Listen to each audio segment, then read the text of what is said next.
दोस्तों नमस्कार, कैसे हैं आप। मैं हूं विजय कुमार, एक इंग्लिश लेखक।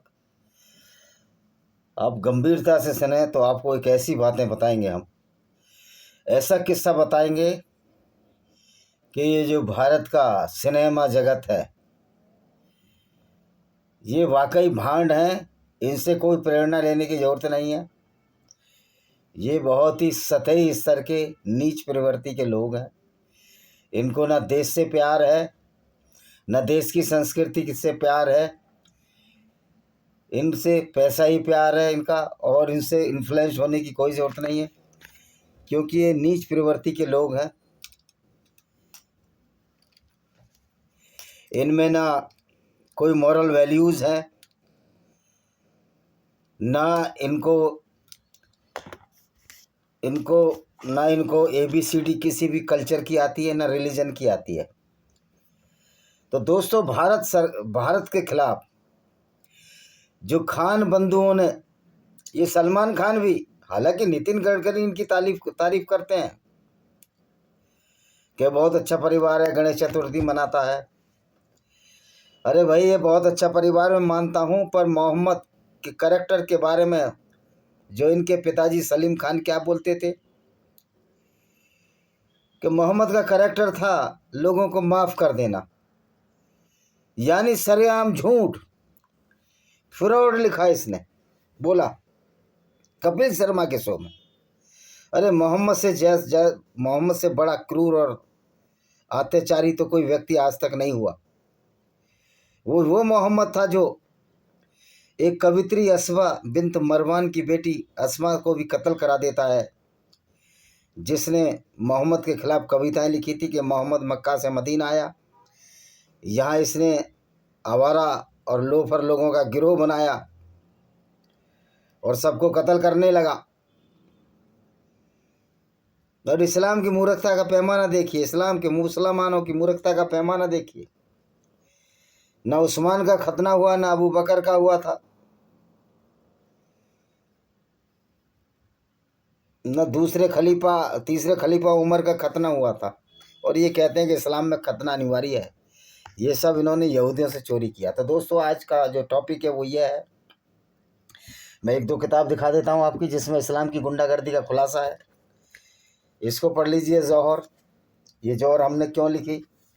ये जौहर हमने इसलिए लिखी, इंग्लिश में मेरी सारी किताबें हैं, मेरा इंग्लिश में भी चैनल है, उसमें भी बताता हूँ मैं, क्योंकि इस्लाम में ये रवायत है, प्रथा है कि गैर मुस्लिम औरत के साथ उसको लूट कर उसके साथ बलात्कार कर सकते हो। और मोहम्मद भी यही काम करता था। इसको माले गनीमत कहते हैं। तो दोस्तों, टॉपिक पर आते हैं। मैं उन कलाकारों की बात कर रहा हूँ जिन्होंने इस्लाम के, अल्लाह और मोहम्मद का कोई कैरेक्टर नहीं बताया, और हिंदुओं की उन कुप्रथाओं को आगे उन पर प्रहार किया। अच्छी बात है, कुप्रथाओं पर प्रहार करो, लेकिन इन्होंने ये जहमत नहीं उठाई। क्या वास्तव में देवदासी प्रथा का कहीं वेदों में वर्णन है, जो कि हमारी बेस बुक है, जो सनातन वैदिक कल्चर ये कहती हो। रिलीजन तो एक बहुत छोटी चीज़ हो जाती है। ये जो सनातन वैदिक कल्चर ये कहता हो वसुदेव कुटुंबकम, यानी कि सारी पृथ्वी ही हमारा परिवार है, और सारे लोग सवंते भवन्तु सुखिना सवंते भवन्तु निरामया, सारे सुखी हों, सारे निरामय हों, निरोगी हों। तो आप ये बताइए, इस कल्चर का बेस इतना अच्छा है, तो जो कुप्रथाएं आई हैं वो तो ब्राह्मणवादी व्यवस्था से, सो कॉल्ड प्रिस्टली क्लास, जिसने कि जन्म के आधार पर जातियां तय करनी शुरू कर दी। तो ये भी इतने ही बड़े दुश्मन है मानवता के, जितना बड़ा दुश्मन इस्लाम है या इस्लाम की गुंडागर्दी है। तो ऐसे पोंगा पंडितों की तो आज कोई इज्जत नहीं है। मनुस्मृति की मैंने खुद भर्त्सना की है कि ब्राह्मण ब्रह्मा के मुंह से कैसे पैदा हो जाएगा? क्या ब्रह्मा के मुंह में बच्चेदानी है? और मैं तो दावे के साथ कहता हूँ, ब्राह्मण विष्णु महेश ये परिकल्पनाएं हैं, ये प्रतीकात्मक हैं, ये सिंबॉलिक है। लेकिन मनु नाम का कोई मानव ही नहीं था और पता नहीं किसने इस तरह की मनुस्मृति लिख डाली जो जलाई गई। तो इन कुप्रथाओं पर तो हम हिंदू ही कुठाराघात कर रहे हैं। मनुस्मृति को हमने खारिज कर दिया है। देवदासी प्रथा को कानूनन हटाया जा चुका है, सती प्रथा को हटाया जा चुका है। और ये सती प्रथा भी क्यों आई? आपने सुना कि सीता सती हुई? माता सीता कभी सती हुई? या कृष्ण के ज़माने में कोई सती हुई? ये सती प्रथा इसलिए आई कि इस्लाम की गुंडागर्दी के खिलाफ आई, कि इस्लाम में एक रवायत है, अगर आपने उस राज्य को जीत लिया तो उस राज्य की सारी औरत इस्लाम की गुंडागर्दी की गुलाम थी। क्योंकि मोहम्मद ने जो ये आइडियोलॉजी चलाई, जो इस्लाम चलाई, एक विशुद्ध गुंडागर्दी है, विशुद्ध आतंकवाद है। तो ये सलमान खान हो, शाहरुख खान हो, ये जितने दाऊद इब्राहिम हो, करीम लाला हो, ये सारे के सारे इस्लाम को बचाने के चक्कर में लगे रहे, इस्लाम की गुंडागर्दी को छिपाने में लगे रहे। लेकिन वस्तुतः जब से कुरान पढ़ा हमने, 600-700 बार पढ़ा, 1000 बार पढ़ा, मुझे लगता है किसी मौलाना ने इतना कुरान नहीं पढ़ा होगा। और मैं उसको चैलेंज कर देता हूँ, उसके कंचों में अगर पानी है तो आमने सामने आकर डिबेट कर ले, मैं साबित कर दूंगा इस्लाम एक विशुद्ध गुंडागर्दी है, आतंकवाद है, पूरी दुनिया के लिए लानत है, पनौती है, लाइबिलिटी है। इस गंदगी के ऊपर बॉलीवुड ने कोई फिल्म नहीं बनाई। इवन मुझे नहीं लगता, अब मुझे ये तो याद नहीं कि किस में कितना पैसा लगा, यहाँ तक कि जो अमिताभ बच्चन है उसने भी संभवतः दाऊद इब्राहिम का जो फंडिंग आती थी, पैसा आता था, उनकी फिल्मों में काम किया हो। तो दोस्तों, ये बॉलीवुड के लोग कितना भी इस्लाम को बचाने की कोशिश करें, कोई इस तथ्य से मुंह नहीं छिपा सकता कि इनका पैगंबर मोहम्मद, इस्लाम का पैगंबर मोहम्मद एक सर्टिफाइड अपराधी थे, लुटेरे थे, काफिले लूटा करते थे, औरतों को बाजारों में बेच दिया करते थे। इस पर तो कोई फिल्म नहीं बनाई इन लोगों ने। इस पर तो कोई फिल्म नहीं बनाई कि मोहम्मद ने बनु कुरैज़ा यहूदी लड़कियों को, पहले उनके 700 से 900 आदमियों को कत्ल किया, नंगा करके, जिसके प्यूबर्टी हेयर आ गए थे, और उसके बाद उनके मर्दों को मार दिया, प्यूबर्टी हेयर वालों को, और उनके बच्चों और औरतों को गुलाम बनाया। गुलाम बनाने के बाद इस मोहम्मद ने एक सफिया नाम की लड़की जो 17-18 साल की थी, वो इसके हिस्से में भी नहीं आई थी। ये मुसलमान क्या करते थे, इस्लामी गुंडे क्या करते थे, औरतों को लूट कर, और फिर मोहम्मद कह देता था जो जिसके मन में आए वो औरतें रख लो। वो यहूदी औरतें थीं। एक सफिया, एक दिया अल कल्बी नाम के नौजवान के पास आई, जब ये बनु कुरैज़ा उस पर बनु कुरैज़ा कबीले पर, जो यहूदी कबीला था, उसको अटैक करने के लिए खैबर के दर्रे पहुंचा, मदीना के पास, जो कि मोहम्मद ने 4 बड़े कबीले और 3 छोटे कबीलों को इसी तरह उजाड़ा, उनकी औरतों के साथ बलात्कार किए। और तो ये बनु कुरैज़ा कबीले के ये खुद लड़ने वहाँ पहुँचा, लूटने पहुँचा। एक शैतान जिसको कि इन्होंने यहूदियों की धर्म पुस्तक जो गैब्रियल है उसको जिब्रील बनाया, और इसको ये फरिश्ता कहते हैं। शैतान इनके पास आ जाता था कि जाओ लूटो, अपने हथियार तो अंदर नहीं रखे। मोहम्मद कहता था हमने तो हथियार अंदर रख दिए हैं। ये कहीं धो रहा था, कपड़े वपड़े धो रहा था। एक औरत के पास नाम था उसका मसलामा, मसलामा तो आदमी था, उम्म सलमा के घर में कपड़े धो रहा था, खून से लगे हुए, क्योंकि ये इसका ये हत्यारा था, सर्टिफाइड हत्यारे था। तो इन्होंने कहा नहीं, हथियार तो नहीं रखे, फिर लड़ने चल दिया। ये इस तरह झूठ और फ्रॉड बोलकर औरतों को लूटता रहा, बलात्कार करता रहा। तो दिया अल कल्बी के हिस्से में वो सफिया बिन्त हुय्या आई थी, ये बनु कुरैज़ा कबीले पर, जब जिब्राइल के कहने पर वहाँ लड़ने गया। कोई जिब्राइल विब्राइल नहीं था, वो तो गैब्रियल फरिश्ता था, जो मोहम्मद ने उसको अपना लूट का साधन बनाकर उसको जिब्राइल बना लिया। और सफिया जब दिया अल कल्बी के हिस्से में आई, मोहम्मद ने कहा जो जिस लड़की को लूट लो बांट लो। तो किसी ने कहा मोहम्मद से ये लड़की अच्छी है, खूबसूरत है, तो 54 साल के बुढ़े का दिल सफिया बिन हुइया पर पिघल गया और इसने कहा कि उस लड़की को मेरे को दो। दियाल कल्बी को बुलाया जिसकी सिम आई थी और कहा इसके बदले 3 गुलाम और चार लड़के लो। और मज़े की बात यह है कि इस्लाम में गे होना भी कोई अपराध नहीं है, क्योंकि वहाँ गिलमा मिलेंगे जो अपने हाथों से शराब पिलाएंगे, मतलब लौंडेबाजी को भी इस्लाम। तो इस्लाम विशुद्ध गुंडों और अत्याचारियों का गिरोह है और मोहम्मद उन अत्याचारियों का सरगना है, मुखिया है। ये बॉलीवुड में फिल्में नहीं बना सकते इस तरह की। फिर मोहम्मद ने क्या किया, उस सफिया बिन हुइया के साथ 3 दिन तक उसके पिता को मारा। 24 घंटे पहले, 24 घंटे नहीं, दिन में ही 6 घंटे में किनान अल रबी को मारा, उसके हस्बैंड को। और ये 3 दिन तक उसके साथ ये रंगरेलियन बनाता रहा। इस पर भी पिक्चर बननी चाहिए। मोहम्मद का पिक्चराइजेशन क्यों नहीं हो सकता?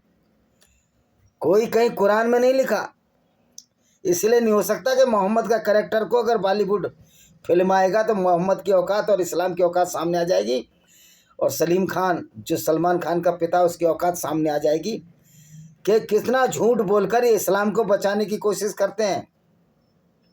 अरे सनातन वैदिक धर्म का तो मूल कंसेप्ट वसुधैव कुटुंबकम है। पूरी दुनिया को जब हमने परिवार मान लिया तो ये मनुस्मृति, रामचरितमानस तो रद्दी की टोकरी में फेंक दी हमने। ये तो आग जलाने लायक किताब है, हमारे लिए कोई वैल्यू ही नहीं है इन किताबों की।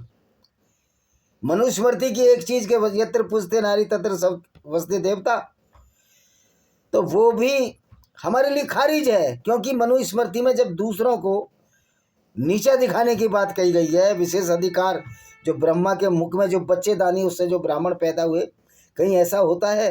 तो मनुस्मृति भी फेंकने लायक है। तो हमारा तो आधार वेद है, साइंस है। लेकिन इस्लाम की गुंडागर्दी को दिखाने की औकात ना बॉलीवुड में है, न सलीम खान में, न सलमान खान में, न शाहरुख खान में। एक धुरंधर से 2 से पूरा इस्लामिक गुंडागर्दी का पर्दाफाश हो गया और पता लग गया कि जो शरद पवार है, ये शरद पवार भी आतंकवादी है जो आज राज्यसभा में जा रहा है। तो दोस्तों, क्या हम भारतीयों का ये फर्ज नहीं होता कि इन राजनीतिक गुंडों, इन राजनीतिक बॉलीवुड के भांडों, जो कि गुंडे हैं, एक तरह से आतंकवादी हैं, जो कि हिंदू धर्म की उन कुरीतियों पर चोट करते हैं जिनको हमने अब्रोगेट कर दिया, ख़त्म कर दिया, लेकिन इस्लाम की गुंडागर्दी के बारे में कुछ नहीं बोलते। तो ये क्या, ये कलाकार क्या गुंडे नहीं हो सकते? कलाकार क्या अपराधी नहीं हो सकते? क्या देशद्रोही नहीं हो सकते? फिल्मों में काम करने का मतलब है कि ये बहुत ज़्यादा इंटेलिजेंट हो गए। इनमें आधों को तो मूर्खों को ना इस्लाम की समझ होगी ना हिंदू धर्म की समझ होगी। संजय मिश्रा जी, मैं आपके लिए नहीं कह रहा, अन्नू कपूर जी मैं आपके लिए भी नहीं कह रहा,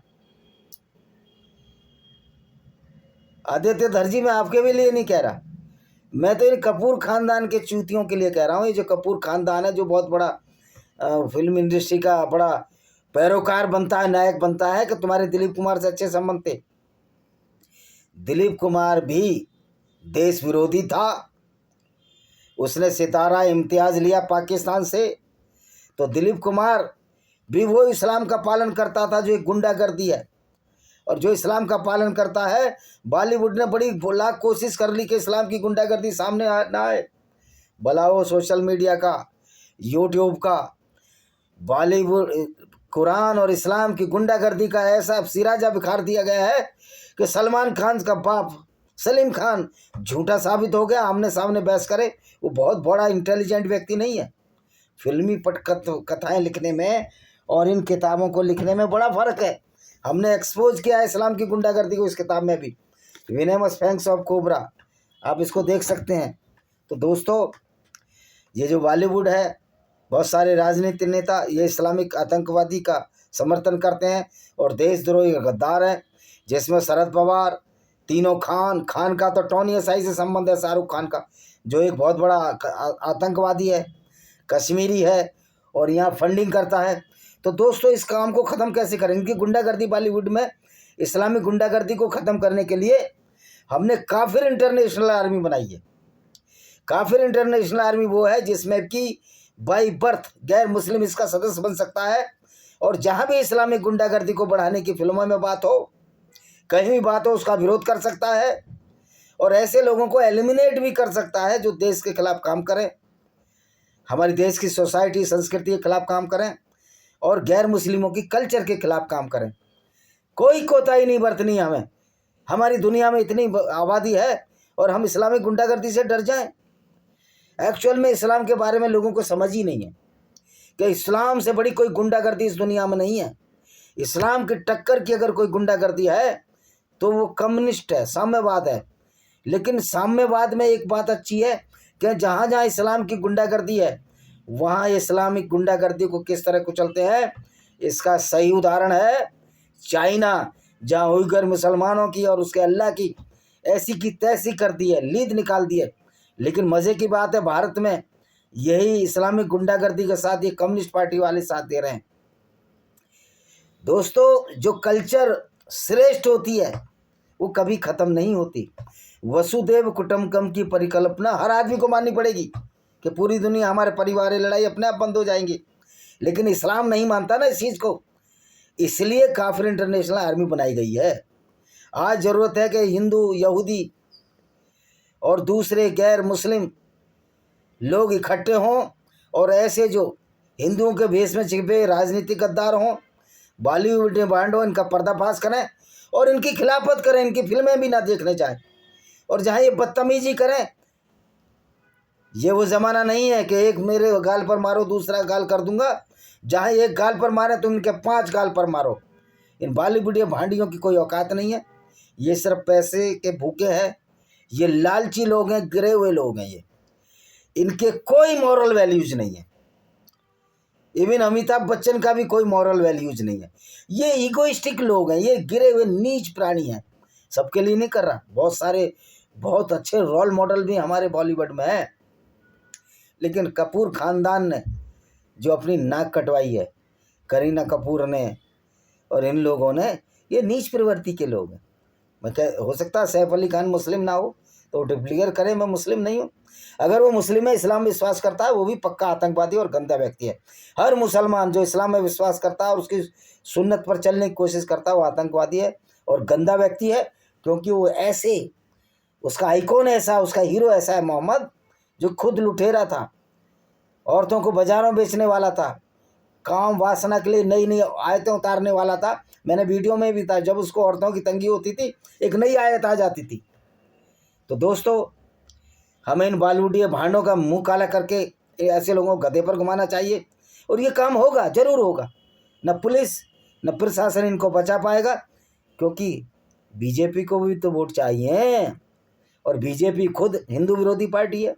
मुस्लिम राष्ट्रीय मंच RSS बनाता है, उस चूतिए इंद्रेश कुमार को पता ही नहीं कि इस्लाम क्या है। ये मूर्खों के तो RSS की शाखाओं में भी जाना छोड़ो, हिंदुओं कोई जरूरत नहीं RSS की शाखा में जाने की। ये इंद्रेश कुमार जैसा व्यक्ति मुस्लिम राष्ट्रीय मंच बनाकर उसी आतंकवादी विचारधारा को आगे बढ़ा रहा है जिसके खिलाफ पूरी दुनिया आज खड़ी है। तो RSS भी आतंकवादियों का संगठन हो जाता है अगर वो परोक्ष और अपरोक्ष रूप से इस्लामिक गुंडागर्दी को आगे बढ़ाना होता है। तो RSS की शाखाओं का बाइकाट करो। इसी के साथ मैं इस वीडियो को विराम देता हूँ। वंदे मातरम, जय हिंद, आपका दिन शुभ हो।